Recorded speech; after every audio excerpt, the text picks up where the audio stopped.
அதர்மம் தலை தூக்கும் போது தர்மத்தை காப்பாற்றுவதற்காக, உங்களை போன்ற கொடிய ராட்சசர்களை அழிப்பதற்காக பகவான் அவதாரம் எடுப்பார்.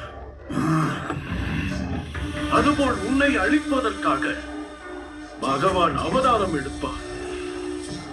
நீ வெட்டிய ஒவ்வொரு தலைக்கும், நீ எரித்த ஒவ்வொரு ஆலயத்திற்கும் அவர் கணக்கை இங்கே எங்கள் உயிர்களை பறித்து எங்களை தலைகுனிய வைத்ததால் உன் திமிர் பிடித்த தலை ஆணவத்தால் ஆடுகிறதல்லவா?